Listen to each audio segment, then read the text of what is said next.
தற்போதைய நேரத்திற்கான தலைப்பு செய்திகளை பார்க்கலாம். பீகாரில் வாக்காளர் பட்டியலில் இருந்து நீக்கப்பட்ட 65 லட்சம் வாக்காளர்கள் விவரத்தை வெளியிட வேண்டும் என சட்ட விதிகளில் கூறப்படவில்லை. உச்சநீதிமன்றத்தில் தேர்தல் ஆணையம் பதில் மனு.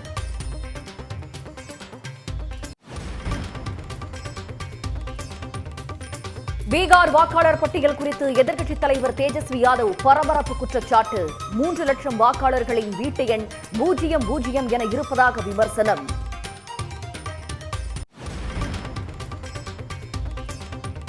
வாக்காளர் பட்டியல் முறைகேடு குறித்து விரிவான விசாரணை நடத்த வலியுறுத்தல். இந்தியா கூட்டணியைச் சேர்ந்த 300 எம்பிக்கள் ராகுல் காந்தி தலைமையில் நாளை பேரணி.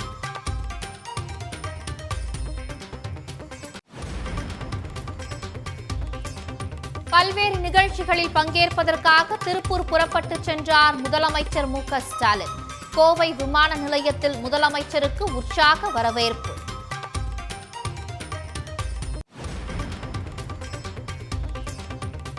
தந்தையை மிஞ்சிய தனையன் இருக்கக்கூடாது என பாமக நிறுவனர் ராமதாஸ் மீண்டும் பேச்சு. சாதிவாரி கணக்கெடுப்பை உடனே நடத்த தமிழ்நாடு அரசுக்கு வலியுறுத்தல்.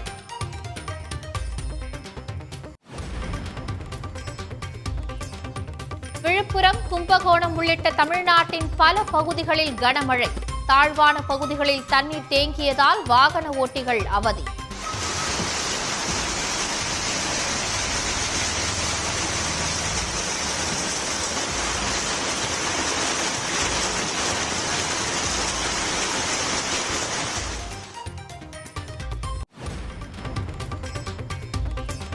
தொடர் மழையால் கள்ளக்குறிச்சி மாவட்டத்தில் உள்ள பெரியார் அருவியில் காட்டாற்று வெள்ளம்.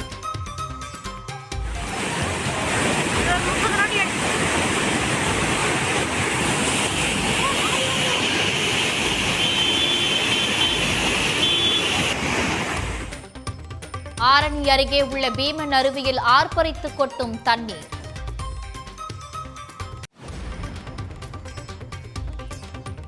நல்ல சுகாதாரம், கல்வி ஆகியவை தற்போது சாதாரண மக்களுக்கு எட்டாக்கனியாகிவிட்டது. மோடி தலைமையிலான ஒன்றிய பாஜக அரசு மீது RSS தலைவர் மோகன் பகவத் மறைமுக விமர்சனம்.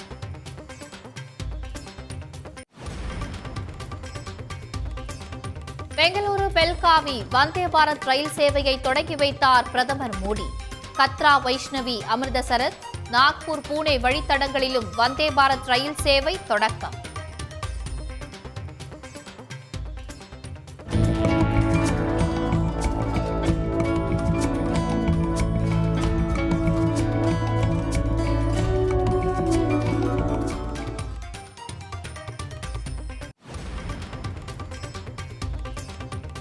இலங்கை கடற்படை கண்டித்து ராமேஸ்வரம் மீனவர்கள் நாளை முதல் காலவரையற்ற வேலை நிறுத்தம். ஆகஸ்ட் 13ஆம் தேதி ஆர்ப்பாட்டமும் 15ஆம் தேதி உண்ணாவிரத போராட்டமும் நடைபெறும் என அறிவிப்பு.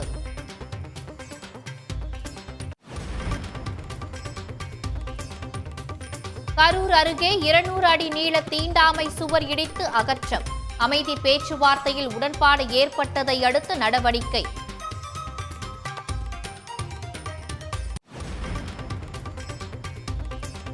சனாதனம் பற்றிய கமல்ஹாசன் கருத்துக்கு எதிராக கொலை மிரட்டல் விடுத்த விவகாரம். துணை நடிகர் மீது சென்னை காவல் ஆணையர் அலுவலகத்தில் மக்கள் நீதி மய்யம் சார்பில் புகார்.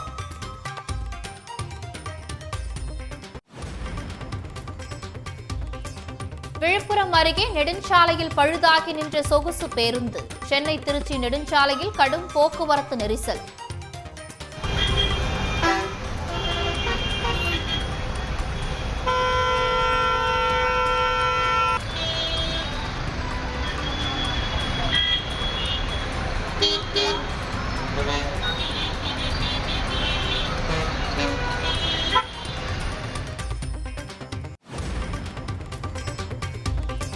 திரிசூர் மக்களவை தொகுதியில் ஒன்றிய சுரேஷ் கோபி வெற்றி பெற்றதிலும் தில்லுமுள்ளு. காங்கிரஸ் மற்றும் கம்யூனிஸ்ட் கட்சிகள் ஆதாரத்துடன் குற்றச்சாட்டு. பீகாரில் சிறப்பு வாக்காளர் பட்டியல் திருத்தத்தில் நீக்கப்பட்டு 65 லட்சம் வாக்காளர்களின் விவரங்களை வெளியிட வேண்டும் என்று சட்ட விதிகளில் கூறப்படவில்லை என உச்சநீதிமன்றத்தில் தேர்தல் ஆணையம் தெரிவித்திருக்கிறது. இதன் மூலமாக நீக்கப்பட்ட வாக்காளர் விவரங்களை மொத்தமாக தர தேர்தல் ஆணையம் மறுத்துள்ளது. பீகாரில் நடைபெற்ற வாக்காளர் பட்டியல் சிறப்பு தீவிர திருத்தத்தில் 65 லட்சம் வாக்காளர்கள் நீக்கப்பட்டதற்கு கடும் கண்டனம் எழுந்துள்ளது. இது தொடர்பாக ஜனநாயக சீர்திருத்தத்துக்கான சங்கம் உச்சநீதிமன்றத்தில் தாக்கல் செய்த பொதுநல மனுவில் நீக்கப்பட்ட வாக்காளர் விவரங்களை நீக்கத்துக்கான காரணத்துடன் வெளியிடும்படி தேர்தல் ஆணையத்துக்கு உத்தரவிட வலியுறுத்தப்பட்டது. இவ்வழக்கில் தேர்தல் ஆணையம் தாக்கல் செய்துள்ள பதில் மனுவில் வாக்காளர் பட்டியலில் இருந்து நீக்கப்பட்டவர்கள் விவரங்களை பட்டியலாக தயாரித்து வெளியிட வேண்டும் என தங்களுக்கான சட்ட விதிகளில் கூறப்படவில்லை என குறிப்பிடப்பட்டுள்ளது. வாக்காளர் பட்டியலில் இருந்து நீக்கப்படுவதற்கான காரணத்தை கூற வேண்டும் என்பதும் சட்டப்படி கட்டாயமல்ல என்று தேர்தல் ஆணையம் தெரிவித்துள்ளது. மேலும் நீக்கப்பட்டவர்களின் விவரங்களை தரும்படி கேட்க யாருக்கும் உரிமையில்லை என்றும் தேர்தல் ஆணையம் குறிப்பிட்டுள்ளது. இருப்பினும் பீகாரில் சிறப்பு திருத்தத்தின் போது வாக்காளர் சரிபார்ப்பு படிவங்களை வழங்காதவர்கள் விவரங்களை அங்கீகரிக்கப்பட்ட கட்சிகளின் மாவட்ட தலைவர்களுக்கும் வாக்குச்சாவடி முகவர்களுக்கும் அளித்துவிட்டதாகவும் ஆணையம் கூறியுள்ளது. விடுபட்டவர்களை மீண்டும் வாக்காளர் பட்டியலில் சேர்க்க உதவும் நோக்கிலேயே அந்த விவரங்கள் அளிக்கப்பட்டுள்ளதாகவும் விடுபட்ட வாக்காளர்கள் தங்கள் பெயரை சேர்க்க கோரி உரிய ஆவணங்களுடன் விண்ணப்பிக்கலாம் என்றும் தேர்தல் ஆணையம் விளக்கமளித்துள்ளது. இனி முக்கிய நிகழ்வுகளை விறுவிறு செய்திகளாக சுருக்கமாக காணலாம். வாக்காளர் பட்டியல் குளறுபடியை கண்டித்து இந்தியா கூட்டணி எம்பிக்கள் சுமார் 300 பேர் தேர்தல் ஆணையத்தை நோக்கி நாளை பேரணி செல்ல உள்ளனர். தேர்தல் ஆணையமும் பாஜகவும் கூட்டணி சேர்ந்துள்ளதாக குற்றம் சாட்டியிருந்த எதிர்க்கட்சித் தலைவர் ராகுல் காந்தி கடந்த மக்களவைத் தேர்தலில் கர்நாடகாவின் மகாதேவ்புராவில் 1 லட்சம் வாக்குகள் திருடப்பட்டதாக ஆதாரங்களை வெளியிட்டு பரபரப்பை ஏற்படுத்தினார். அதேபோன்ற தேர்தல் மோசடிக்கு வழிவகுக்கும் பீகார் வாக்காளர் பட்டியல் சிறப்பு திருத்தத்தை கைவிட வேண்டும் என்றும் எதிர்க்கட்சிகள் வலியுறுத்தி வருகின்றன. டிஜிட்டல் வாக்காளர் பட்டியலை வழங்கவும் கோரி வருகின்றனர். இந்த நிலையில் காங்கிரஸ், திமுக உள்ளிட்ட இந்தியா கூட்டணி தலைவர்கள் மற்றும் எம்பிக்கள் நாளை நாடாளுமன்றத்தில் இருந்து தேர்தல் ஆணையம் நோக்கி பேரணியாக செல்ல உள்ளனர். பேரணியின் முடிவில் இந்தியா கூட்டணி தலைவர்கள் இணைந்து வாக்காளர் பட்டியல் முறைகேடு தொடர்பாக தேர்தல் ஆணையத்தில் புகார் அளிக்க உள்ளனர். தேர்தலுக்கு பிறகு இந்தியா கூட்டணி சார்பில் நடைபெறவுள்ள பிரம்மாண்ட பேரணியால் டெல்லி அரசியல் வட்டாரத்தில் பரபரப்பு நிலவி வருகிறது. பீகாரில் 3 லட்சம் வாக்காளர்களின் வீட்டு எண் 0 என குறிப்பிடப்பட்டுள்ளதாக எதிர்க்கட்சித் தலைவர் தேஜஸ்வி யாதவ் குற்றம் சாட்டியுள்ளார்.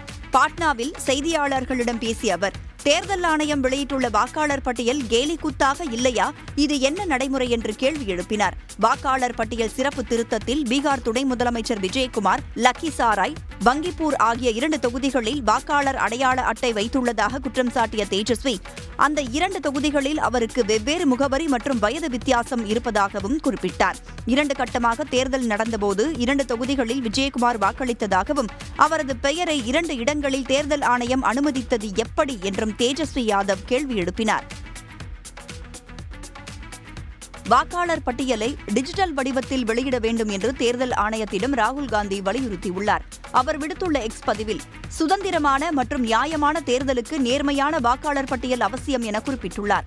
அரசியல் கட்சியினர் மக்கள் அறிந்து கொள்ளும் வகையில் டிஜிட்டல் வாக்காளர் பட்டியல் வெளியிட வேண்டும் என்றும், இந்த முன்னெடுப்புக்கு 9650003420 என்ற செல்போன் எண்ணுக்கு மிஸ்டு கால் கொடுத்து மக்கள் ஆதரவு தெரிவிக்க வேண்டும் என்றும் ராகுல் காந்தி கோரிக்கை விடுத்துள்ளார். கரூரில் கோயிலை சுற்றி 200 அடி நீளத்திற்கு கட்டப்பட்டிருந்த தீண்டாமை சுவர் இடித்து அகற்றப்பட்டுள்ளது. கரூர் முத்துலாடம்பட்டியில் இருவேறு சமூகத்தினர் வசித்து வரும் பகுதியில் ஒரு தரப்பினர் கோயிலை சுற்றி கடந்த மாதம் சுவர் எழுப்பினர். இதற்கு எதிர்ப்பு தெரிவித்த மற்றொரு தரப்பினர் இது தீண்டாமை சுவர் என மாவட்ட ஆட்சியரிடம் புகார் அளித்தனர். இந்த விவகாரத்தில் உரிய நடவடிக்கை எடுக்கவில்லை என புகார் அளித்தவர்கள் கூறிய நிலையில் கடந்த மாதம் நடந்த அமைதி பேச்சுவார்த்தையிலும் உடன்பாடு ஏற்படவில்லை. தற்போது மீண்டும் கோட்டாட்சியர் தலைமையில் நடத்தப்பட்ட இருதரப்பு பேச்சுவார்த்தையில் உடன்பாடு ஏற்பட்டு சுவரை தாங்களே இடிப்பதாக எதிர்த்தரப்பினர் வாக்குறுதி அளித்தனர். ஏற்கனவே பாதுகாப்புக்காக போலீசார் குவிக்கப்பட்டிருந்த நிலையில் உரிய வழிகாட்டுதலுடன் தீண்டாமை சுவர் இடித்து அகற்றப்பட்டது. சனாதனத்திற்கு எதிராக கருத்து தெரிவித்த மக்கள் நீதி மய்ய கட்சித் தலைவரும் மாநிலங்களவை உறுப்பினருமான நடிகர் கமல்ஹாசனுக்கு கொலை மிரட்டல் விடுத்த ரவிச்சந்திரன் என்ற துணை நடிகருக்கு எதிராக காவல்துறையில் புகார் அளிக்கப்பட்டுள்ளது. சென்னை மாநகர காவல் ஆணையர் அலுவலகத்திற்கு வந்த மக்கள் நீதி மய்ய கட்சியின் துணைத் தலைவர் மௌரியா, நிர்வாகிகள், கவிஞர் சிநேகன் உள்ளிட்டோர் புகார் மனு ஒன்றை அளித்தனர். அதில் நடிகர் கமல்ஹாசனுக்கு கொலை மிரட்டல் விடுத்த ரவிச்சந்திரன் என்ற துணை நடிகர் மீது நடவடிக்கை எடுக்க வேண்டும் என்று கோரப்பட்டிருந்தது. பதிவு பண்ணுறது தவறில்லை, ஆனால் ஒரு கொலை மிரட்டல் விடுவதும் உயிருக்கு அச்சுறுத்தல் போனதும் ஒரு அகம்பாவத்தோட உச்சத்துக்கு போய் எங்களால் எங்களை என்ன செய்ய முடியுங்கிற அந்த ஆதங்கத்தோடு பேசியிருப்பது தான் இன்றைக்கு மக்கள் நீதி மைய தொண்டர்களை மிகப்பெரிய ஒரு கொந்தளிப்புக்கு ஏற்படுத்தியிருக்கிறது. அண்மையில் அகரம் அறக்கட்டளையின் 15ஆம் ஆண்டு விழாவில் பேசிய கமல்ஹாசன் சனாதன சங்கிலிகளை நொறுக்கி தள்ளக்கூடிய ஒரே ஆயுதம் கல்விதான் என்று கூறியிருந்தார். இதற்கு எதிராக ரவிச்சந்திரன் என்ற துணை நடிகர் யூடியூப் சேனல் ஒன்றில் கொலை மிரட்டல் விடுக்கும் தோணியில் பேசியிருப்பது சர்ச்சையை ஏற்படுத்தியுள்ளது. சென்னையில் 2ஆம் கட்ட மின்சார பேருந்துகளின் சேவையை பெரும்பாக்கம் பணிமனையிலிருந்து துணை முதலமைச்சர் உதயநிதி ஸ்டாலின் நாளை தொடங்கி வைக்க உள்ளார். வியாசர்பாடி, பெரும்பாக்கம், சென்ட்ரல், பூவிருந்தவல்லி, தண்டையார்பேட்டை ஆகிய பணிமனைகளில் இருந்து மின்சார பேருந்துகள் இயக்கப்படும் என்று அறிவிக்கப்பட்டது. கடந்த ஜூன் 30 வியாசர்பாடி பணிமனையிலிருந்து 11 வழித்தடங்களில் 120 மின்சார பேருந்துகளின் சேவையை முதலமைச்சர் மு.க. ஸ்டாலின் தொடங்கி வைத்தார். இந்த நிலையில் முதல் முறையாக ஏசி மின்சார பேருந்துகளின் சேவை நாளை தொடங்கப்பட உள்ளது. பெரும்பாக்கம் பணிமனையில் இருந்து 233 கோடி ரூபாய் மதிப்பிலான 55 ஏசி மின்சார பேருந்துகள் உட்பட 135 மின்சார பேருந்துகளின் சேவையை துணை முதலமைச்சர் உதயநிதி ஸ்டாலின் தொடங்கி வைக்க உள்ளார். மின்சார பேருந்துகளின் இயக்கத்திற்காக பெரும்பாக்கம் பணிமனை 49 கோடியே 59 லட்சம் ரூபாய் செலவில் புதுப்பிக்கப்பட்டுள்ளது. தேனி அரசு மருத்துவக் கல்லூரி மருத்துவமனை வளாகத்தில் ஊதிய உயர்வு கேட்டு ஒப்பந்த பணியாளர்கள் உள்ளிருப்பு போராட்டத்தில் ஈடுபட்டதால் பரபரப்பு நிலவியது. இந்த மருத்துவமனையில் தனியார் ஒப்பந்த நிறுவனம் மூலம் 400க்கும் மேற்பட்ட ஒப்பந்த ஊழியர்கள் பணியாற்றி வருகின்றனர். ஏற்கனவே வழங்கி வந்த 15,000 ரூபாய் ஊதியத்தை கடந்த 3 மாதங்களாக குறைத்து வழங்கப்படுவதை கண்டித்து அவர்கள் உள்ளிருப்பு போராட்டத்தில் ஈடுபட்டுள்ளனர். எல்லாருமே 12 வருஷம் 20 வருஷம் எல்லாமே வேலை பார்க்குறாங்க. ஆரம்பத்திலிருந்து எங்களுக்கு அரசாங்கம் நிர்ணயிச்ச ஊதியம் இன்ன வரைக்கும் தர கிடையாது. அரசாங்கம் எங்களுக்கு கடந்த 2 வருஷத்துக்கு முன்னாடியே அதிகப்படியான சம்பளத்தை அறிவிச்சிட்டாங்க. 20 ரூபா 21,000 சொல்ல அறிவிச்சிருக்காங்க. அந்த சம்பளத்தை இன்ன வரைக்கும் எங்களுக்கு சேரல. போராட்டத்தில் ஈடுபட்டவர்களை மருத்துவமனை நிர்வாகமும் தனியார் ஒப்பந்த நிறுவனமும் பேச்சுவார்த்தை நடத்தி சமரசம் செய்தனர். ஆடி மாதத்தின் கடைசி ஞாயிற்றுக்கிழமையொட்டி திருச்செந்தூர் முருகன் கோவிலில் பக்தர்களின் கூட்டம் அதிகரித்து காணப்பட்டது. காலை முதலே கோவிலில் குவிந்த பக்தர்கள் சுமார் 4 மணி நேரத்திற்கு மேலாக காத்திருந்து சாமி தரிசனம் மேற்கொண்டனர். கும்பாபிஷேகத்துக்கு வரலான் இருந்தோம், வர முடியல. அதனால மண்டல பூஜைக்குள்ளேயாவது சாமி தரிசனம் பண்ணணும்னு வந்தோம். நாளையோட முடிவடையுது இந்த கும்பாபிஷேக மண்டல பூஜை முடியுதுங்க. அதனால சாமி கும்பிட்டுட்டு வள்ளிக்குமே ஆடிட்டு போலான்ட்டு வந்தா கூட்டம் நாங்க எதிர்பார்த்த மாதிரி இல்லை, அதுக்கு மேல இருக்குங்கிற. அதேபோல் திருவள்ளூர் மாவட்டம் பெரியபாளையத்தில் அமைந்துள்ள பவானி அம்மன் கோவிலிலும் பக்தர்கள் கூட்டம் அலைமோதியது. 2 மணி நேரத்திற்கு மேல் காத்திருந்து பக்தர்கள் சாமி தரிசனம் மேற்கொண்டனர்.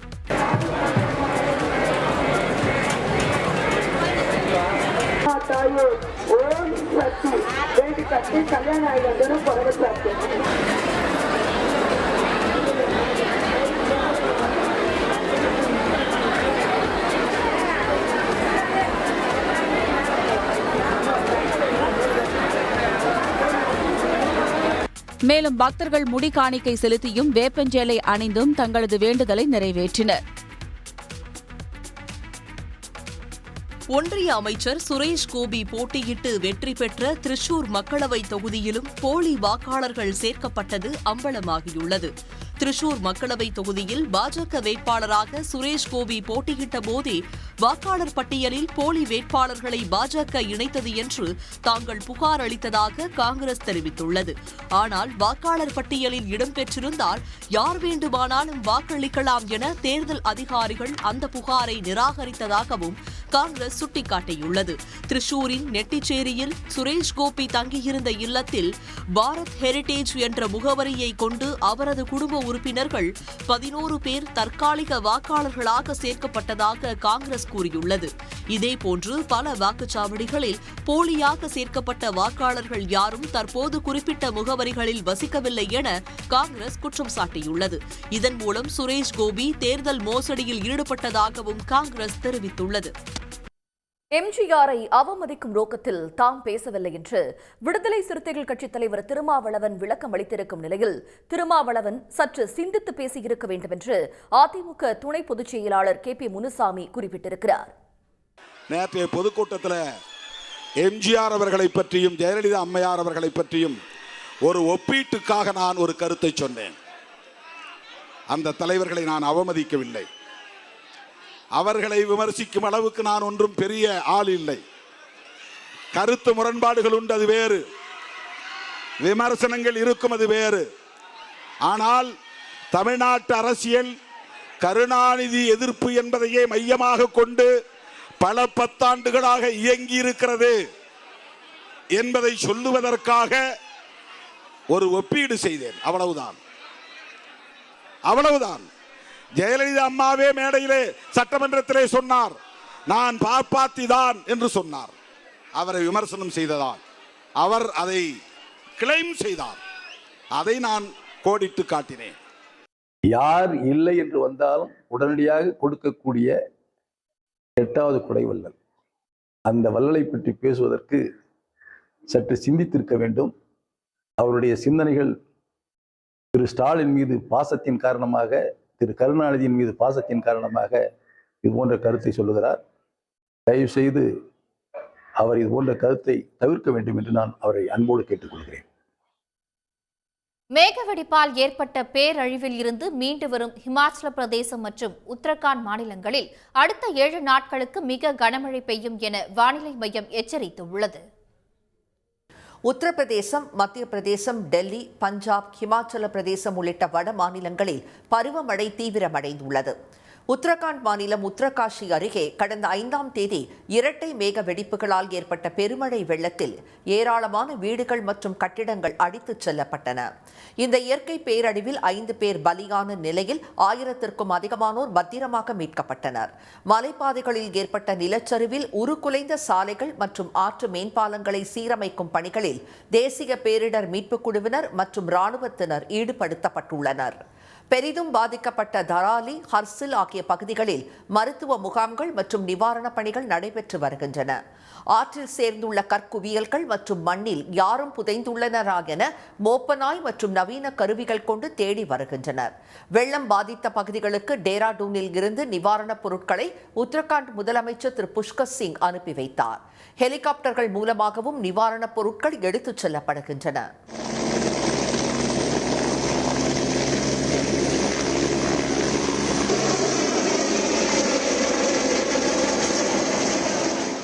உத்தரப்பிரதேசத்தில் கங்கை, ராம்கங்கா, தேலா ஆகிய ஆறுகளில் கடந்த வாரம் ஏற்பட்ட வெள்ளப்பெருக்கால் பல மாவட்டங்கள் பாதிக்கப்பட்டன. இந்நிலையில் மொராதாபாத்தில் ராம்கங்கா ஆற்றின் நீர்மட்டம் உயர்ந்து அபாய அளவை தாண்டி தண்ணீர் கரை புரண்டு ஓடுகிறது. அப்பகுதியில் 50க்கும் மேற்பட்ட கிராமங்களை தண்ணீர் சூழ்ந்துள்ளது. ஆறு போல பெருக்கெடுத்தோடும் மழை வெள்ளம் ரயில்வே சுரங்கப்பாதையை மூழ்கடித்துள்ளது.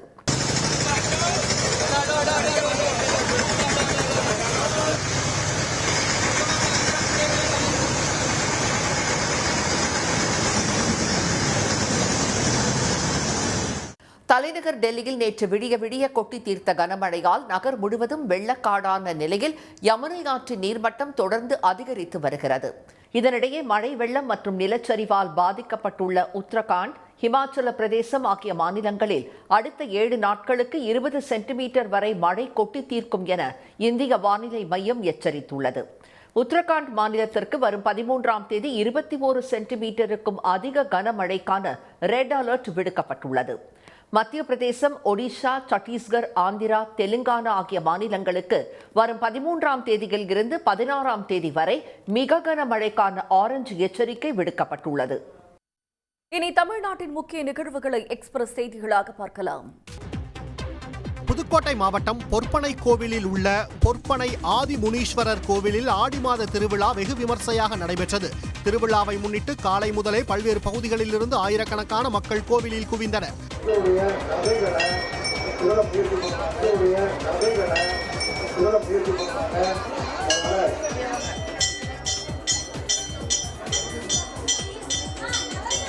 ஆதிமுனீஸ்வரருக்கு பல்வேறு வகையான அபிஷேக ஆராதனைகள் செய்யப்பட்டு சிறப்பு வழிபாடு நடத்தப்பட்டது.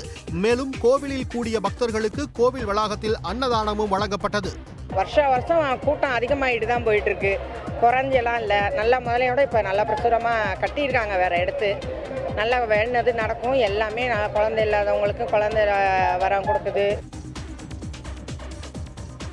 சென்னையில் தனது சொந்த குழந்தையை கீழே கிடந்ததாக கூறி மருத்துவமனையில் ஒப்படைக்க வந்த இளைஞரால் பரபரப்பு ஏற்பட்டது. பிறந்து 3 நாட்களே ஆன ஆண் குழந்தையை கீழே கிடந்ததாக கூறி சென்னை ஓமந்தூரார் அரசு மருத்துவமனையில் ஒப்படைக்க இளைஞர் ஒருவர் வந்துள்ளார். அவரது பேச்சால் சந்தேகமடைந்த போலீசார் நடத்திய விசாரணையில் குழந்தை அவருடைய குழந்தை என்பதும் அவரது காதலி விடுதியிலேயே குழந்தையை பெற்றெடுத்ததும் தெரிய வந்துள்ளது. இருவருக்கும் திருமணமாகாததால் குழந்தையை மருத்துவமனையில் ஒப்படைக்க முடிவெடுத்துள்ளனர். இதனையடுத்து அப்பெண்ணும் குழந்தையும் அரசு மகப்பேறு மருத்துவமனையில் அனுமதிக்கப்பட்டுள்ளனர். மேட்டூர் அணையின் உபரிநீர் கால்வாய்களில் ஏராளமான மீன்கள் செத்து மிதப்பதோடு கடும் துர்நாற்றம் வீசி வருவதாக குற்றச்சாட்டு எழுந்துள்ளது. தங்கமாபுரிப்பட்டினம், சின்னக்காவூர் மற்றும் பெரியார் நகர் மற்றும் சேலம் கேம்ப் பகுதியில் உள்ள பெரிய குட்டை நீரை நம்பியே ஏராளமான விவசாயிகள் உள்ளனர். கால்நடைகளும் குட்டை நீரை பருகி வருவதால் சம்பந்தப்பட்ட அதிகாரிகள் நடவடிக்கை எடுக்க வேண்டும் என்று அப்பகுதி மக்கள் கோரிக்கை விடுத்துள்ளனர். பகுதியில் உள்ள தண்ணீரை நம்பித்தான் விவசாயிகளும் கால்நடைகளும் பயன்படுத்திட்டு இருக்கிறோம். இது வரைக்கும் எந்த அதிகாரிகளும் வந்து பார்க்கல. எனவே உடனடியாக சம்பந்தப்பட்ட அதிகாரிகள் வந்து அந்த மீன்கள் இறப்புக்கு காரணம் என்னங்கிறது தெரிஞ்சு உரிய நடவடிக்கை எடுக்கணும்னு அரசாங்கத்தை கேட்டுக்கிறோம். விருதுநகர் மாவட்டம் காரியாப்பட்டியில் விவசாயம் செழிக்க வேண்டி மேல்மருவத்தூர் ஆதிபராசக்தி வார வழிபாட்டு மன்றம் சார்பில் நடைபெற்ற சிறப்பு வழிபாட்டில் 1000க்கும் மேற்பட்ட பக்தர்கள் முளைப்பாரி எடுத்து கஞ்சி கலயங்களுடன் ஊர்வலமாக சென்றனர். ஓம் சக்தி கோஷத்துடன் நகரின் முக்கிய வீதி வழியாக புறப்பட்ட இந்த ஊர்வலம் மீண்டும் தொடங்கிய இடத்திலேயே முடிவடைந்தது.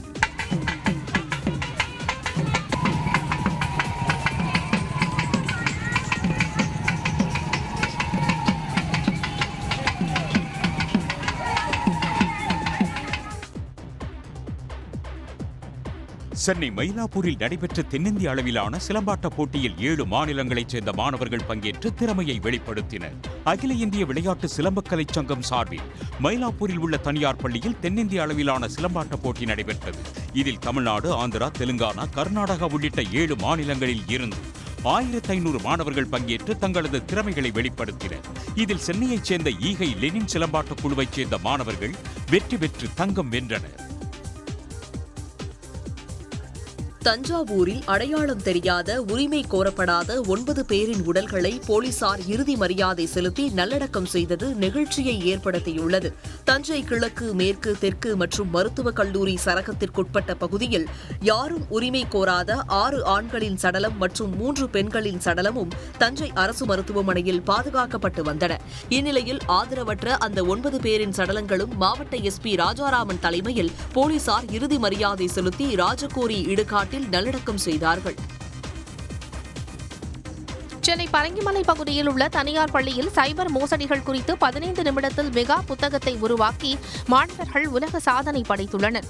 அதிகரித்து வரும் சைபர் மோசடிகள் குறித்து 620 மாணவர்கள் தனித்துவமான குறிப்புகளை எழுதி 620 பக்கங்களை கொண்ட ஒரு மெகா புத்தகத்தை உருவாக்கினர். அந்த புத்தகத்தில் வேலைவாய்ப்பு, சமூக ஊடகம், மின்னஞ்சல், போலியான மெயில்கள் உள்ளிட்ட பல்வேறு விதமான சைபர் மோசடி குறித்து விழிப்புணர்வு தகவல்களை உருவாக்கியதால் ஐன்ஸ்டீன் உலக சாதனை புத்தகத்தில் இடம் பிடிக்கப்பட்டது. அதற்கான சான்றிதழ் மற்றும் பதக்கங்கள் பள்ளியின் இயக்குநரிடம் வழங்கி கௌரவிக்கப்பட்டது. பங்குச்சந்தையில் அதிக லாபம் ஈட்டித் தருவதாக கூறி ஐடி ஊழியரிடம் ரூபாய் 7.5 லட்சம் மோசடி செய்த சைபர் குற்றவாளிகளை போலீசார் தேடி வருகின்றனர். நீலகிரி மாவட்டம் குந்தா பகுதியைச் சேர்ந்த ஐடி நிறுவன ஊழியரின் செல்போனுக்கு பங்குச்சந்தை முதலீடு தொடர்பான குறுஞ்செய்தி வந்துள்ளது. பணம் சம்பாதிக்க வேண்டும் என்ற ஆர்வத்தில் சிறிது சிறிதாக 7,60,000 ரூபாய் வரை முதலீடு செய்துள்ளார். ஒரு கட்டத்திற்கு பின் முதலீடு செய்த பணத்தை திரும்ப எடுக்க முயன்றபோது பணத்தை மோசடி நபர்களிடம் இழந்ததை ஐடி ஊழியர் உணர்ந்துள்ளார். இதையடுத்து சைபர் குற்றவாளிகளை கண்டறிந்து தனது பணத்தை மீட்டுத்தர கோரி சைபர் கிரைம் போலீசில் பாதிக்கப்பட்ட நபர் புகார் அளித்துள்ளார். திமுகவை விமர்சித்தால் மட்டுமே தனக்கு அடையாளம் கிடைக்கும் என அன்புமணி நினைத்து விமர்சித்து வருவதாக அமைச்சர் KN நேரு தெரிவித்துள்ளார். பிஜேபியோட இருந்தாங்க, அவங்க போய் இருந்து திமுகவில் வந்து எல்லாம் பார்த்தாங்க, அவங்களால ஒன்றும் முடியல. இப்போ எங்களை தளபதியாக திமுக அரசை விமர்சித்தாதான் அவருக்கு வந்து அடையாளம் காட்ட முடியும். அதனால் அவர் தொடர்ந்து விமர்சனம் பண்ணிட்டு இருக்காரு. அதை பற்றிலாம் ஒன்றும் இல்லை தம்பி. திருச்சி பஞ்சப்பூரில் உள்ள ஒருங்கிணைந்த பேருந்து முனையத்தில் தாழ்தள பேருந்து சேவையை அமைச்சர் KN நேரு தொடங்கி வைத்தார். பின்னர் செய்தியாளர்களை சந்தித்த அவர், பாமகவின் ஒரு தரப்பினர் தங்கள் கூட்டணிக்கு வருவார்களா என்பது தனக்கு தெரியாது, ஆனால் தங்கள் கூட்டணி வலுவாக உள்ளதாக கூறினார். சிவகங்கையில் கிருஷ்ண ஜெயந்தி விழாவை முன்னிட்டு நடைபெற்ற மாட்டுவண்டி பந்தயத்தை காண சுற்றுவட்டார கிராமங்களைச் சேர்ந்த ஏராளமான பார்வையாளர்கள் குவிந்தனர். 5 கிலோமீட்டர், 6 கிலோமீட்டர், 8 கிலோமீட்டர் என்று 3 பிரிவுகளாக நடைபெற்ற பந்தயத்தில் ராமநாதபுரம், புதுக்கோட்டை, மதுரை, தேனி உள்ளிட்ட பல்வேறு மாவட்டங்களைச் சேர்ந்த 43 ஜோடி மாடுகள் உற்சாகத்துடன் பங்கேற்றன.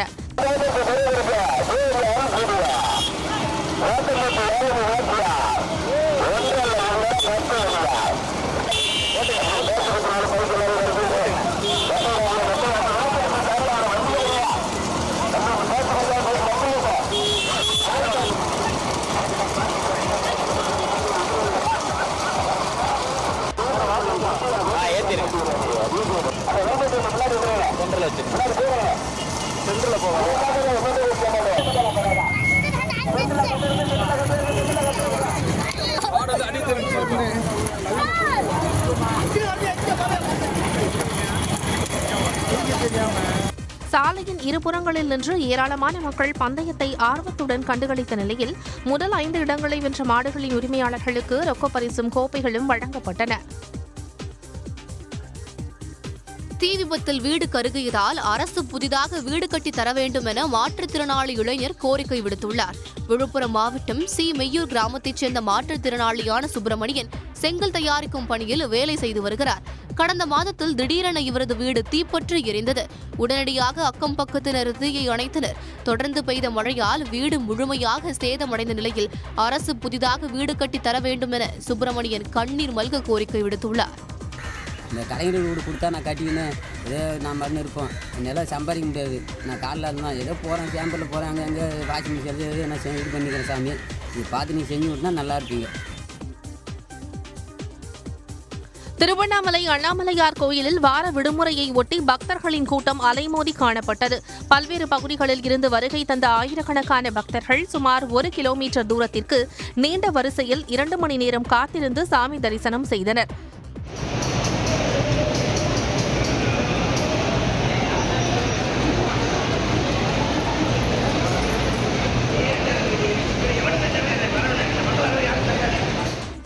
வரிசையில் காத்திருக்கக்கூடிய பக்தர்களுக்கு தேவையான குடிநீர் உள்ளிட்ட அடிப்படை வசதிகள் கோயில் நிர்வாகம் சார்பில் செய்யப்பட்டுள்ளது.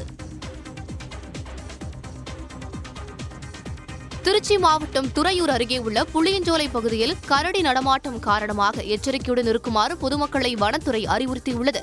கொல்லிமலையின் அடிவாரமான புளியஞ்சோலை பகுதி சுற்றுலா மையமாக திகழ்கிறது. இந்நிலையில் அப்பகுதியில் கரடி உலாவும் காட்சி சமூக வலைதளங்களில் பரவி வருகிறது.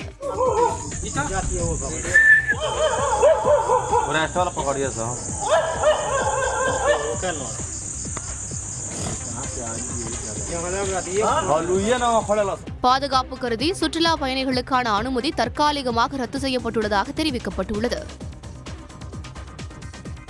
புதுச்சேரியில் ஆளும் என்ஆர் காங்கிரஸ் பாஜக அரசை தூக்கி எறியாவிட்டால் பேராபத்து என்று முன்னாள் முதல்வர் நாராயணசாமி எச்சரித்துள்ளார். ஆளும் கட்சியை கண்டித்து காங்கிரஸ் SC/ST பிரிவு சார்பில் மிஷன் வீதியில் ஆர்ப்பாட்டம் நடைபெற்றது. அப்போது பேசிய நாராயணசாமி ரங்கசாமி ஆட்சியில் ஊழல் தலைவிரித்தாடுவதாக குற்றம் சாட்டினார். புதுச்சேரி மாநிலத்துக்கு பேராபத்து. நீங்க சிந்திச்சு பார்க்கணும். அதாவது கொள்ளடிக்காத முதலமைச்சர் கிடையாது, கொள்ளடிக்காத அமைச்சர் கிடையாது. முதலமைச்சர் சைலண்டா 40 லட்சம் வாங்குவார் லஞ்சம். நஷ்டம் பாருங்க. காலையில நீங்க மனு கொடுத்தா சாயந்தரம் 40 லட்சம் கொடுத்தா அனுமதி கிடைச்சிடும். அது ரங்கசாமி. திமுக குறித்து அவதூறு பரப்பியதாக கன்னியாகுமரி மாவட்ட பாஜக நிர்வாகி மீது போலீசார் வழக்கு பதிவு செய்துள்ளனர். மயிலாடிப்புதூரைச் சேர்ந்த வடக்கு ஒன்றிய சக்தி கேந்திர ஒருங்கிணைப்பாளரான பொன் வெனிஸ் தனது முகநூலில் திமுக கட்சியை அவமதிக்கும் வகையில் பதிவிட்டுள்ளார். இது திமுக கட்சி நிர்வாகிகள் தொண்டர்களிடையே பெரும் அதிர்ச்சியை ஏற்படுத்தியது. இதனால் பொது அமைதிக்கு பங்கம் ஏற்படும் என்று கூறி திமுக செயலாளர் சுதாகர் என்பவர் 5 கிராமம் காவல் நிலையத்தில் புகார் அளித்தார். புகாரின் பேரில் தலைமறைவாக உள்ள பொன் வெனிஸை போலீசார் தேடி வருகின்றனர்.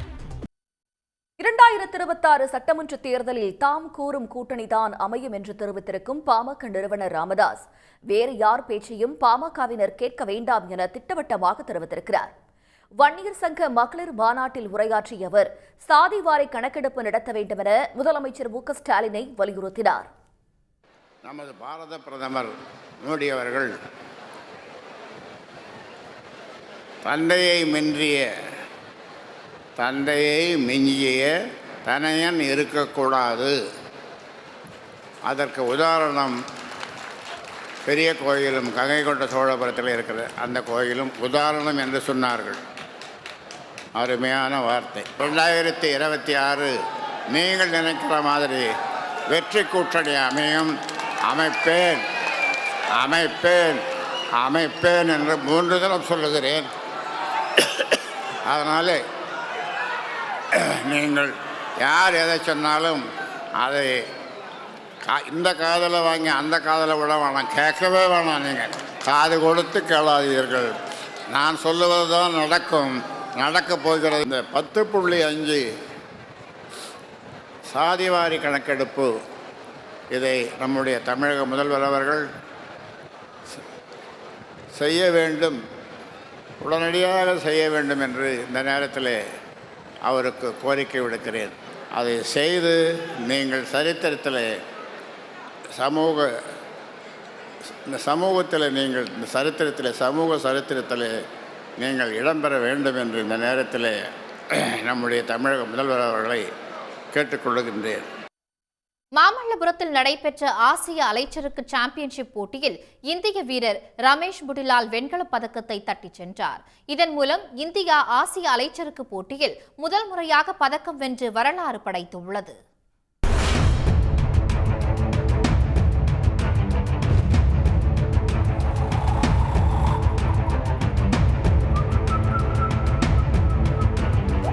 செங்கல்பட்டு மாவட்டம் மாமல்லபுரம் கடற்கரையில் கடந்த ஒரு வாரமாக நடைபெற்று வந்த ஆசிய அலைச்சறுக்கு சாம்பியன்ஷிப் போட்டியில் இந்தியா, சீனா, கொரியா, இந்தோனேஷியா, தாய்லாந்து உள்ளிட்ட 19 ஆசிய நாடுகளைச் சேர்ந்த 102 வீரர்கள் பங்கேற்றார்கள். லீக் சுற்று, காலிறுதி மற்றும் அரையிறுதி ஆட்டங்களில் பெற்ற வெற்றிகளின் அடிப்படையில் வீரர்கள் பதக்கம் வெல்வதற்கான இறுதிப் போட்டிக்கு தகுதி பெற்றனர்.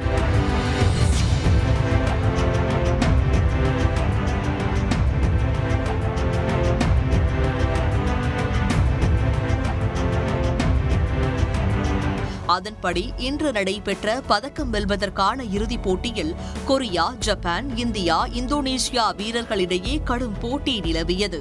பல அடி உயரத்திற்கு எழுந்த ராட்சத அலைகளை வீரர்கள் திறம்பட சமாளித்து அபார திறனை வெளிப்படுத்தினார்கள்.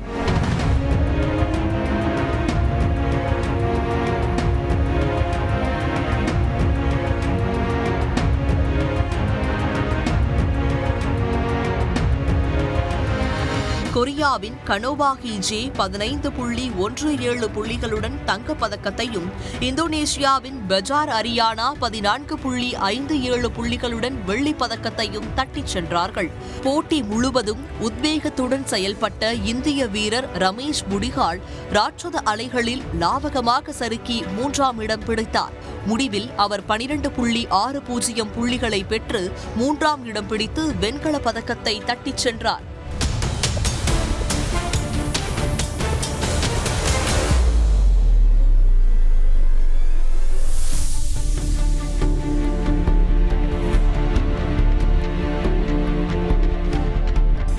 ஆசிய அலைச்சறுக்கு சாம்பியன்ஷிப் போட்டியில் இந்தியா முதல் முறையாக பதக்கம் வென்று வரலாற்று சாதனை படைத்திருப்பது குறிப்பிடத்தக்கது.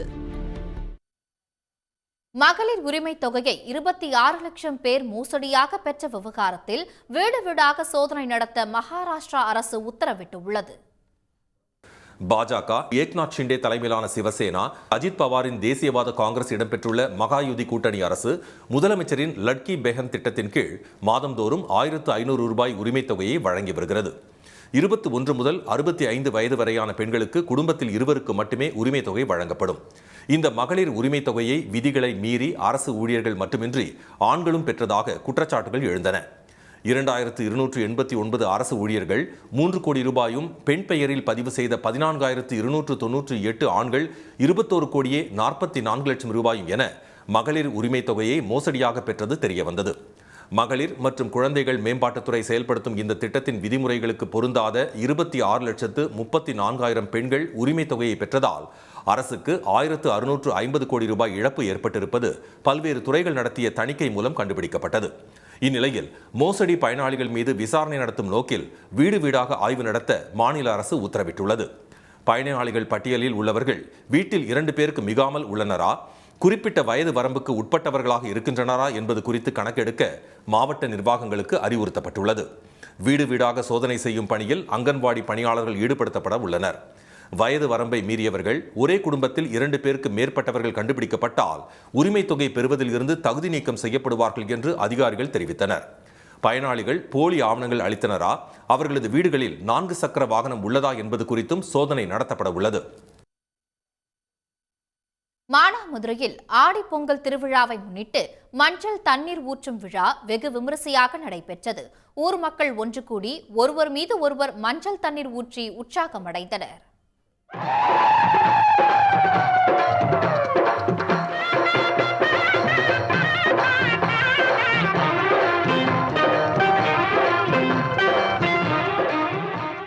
மானாமதுரை முத்துமாரியம்மன் கோயிலில் ஆடி மாத பொங்கல் திருவிழா மற்றும் முளைப்பாரி திருவிழா கோலாகலமாக நடைபெற்று வருகிறது. திருவிழாவின் இறுதி நிகழ்வான மஞ்சள் தண்ணீர் ஊற்றும் விழாவை ஊர் மக்கள் ஒன்று கூடி உற்சாகமாக கொண்டாடினர்.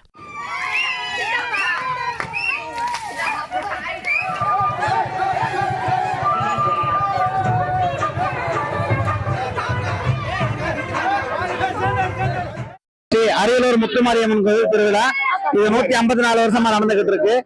154 வருஷத்துல காலையில அழகு குத்துவோம், மத்தியானம் பொங்கல் வைப்போம், நைட்டு நிகழ்ச்சி நடத்துவோம். அதே மாதிரி சனிக்கிழமை முளைப்பாரி உற்சவம் நடக்கும். இது 3ஆம் நாள் திருவிழா.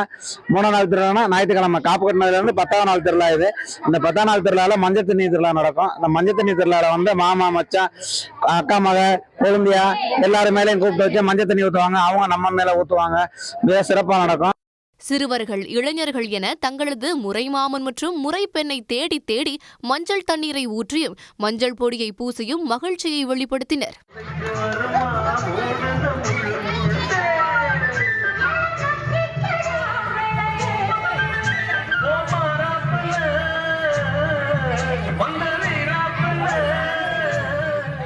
அவர்களுடன் சேர்ந்து முதிய தம்பதியர்களும் தங்களது வயதை மறந்து ஒருவர் மீது ஒருவர் மஞ்சள் தண்ணீர் ஊற்றி விளையாடியும் வீதியில் நடனமாடியும் மனமகிழ்ந்தனர்.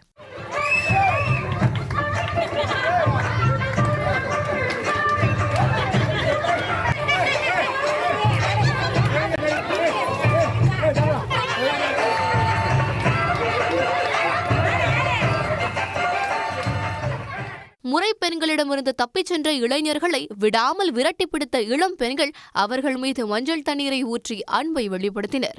படிப்பு, வேலை என வெளியூர் சென்றவர்களும் தவறாமல் ஆடி பொங்கல் திருவிழாவின் மஞ்சள் தண்ணீர் ஊற்றும் விழாவுக்கு ஊர் திரும்பி விடுவதால் உற்றார் உறவினர்களை ஒன்று சேர்க்கும் மையமாக இந்த திருவிழா திகழ்வதாக ஊர் மக்கள் கூறுகின்றனர். நகரமயமாக்கலின் தீவிரம் மாநிலம் முழுவதும் பரவி வரும் நிலையில் இதுபோன்ற கிராமங்களில் பாரம்பரிய நிகழ்வுகளை மறந்துவிடாமல் ஆண்டுதோறும் கொண்டாடுவது ஊர் ஒற்றுமையையும் உறவுகளையும் வலுப்படுத்துகின்றன. சன் செய்திகளுக்காக சிவகங்கை செய்தியாளர் கணேசன். உடனுக்குடன் செய்திகளை தெரிந்து கொள்ள சன் நியூஸ் பெல் ஐகானை கிளிக் பண்ணுங்க.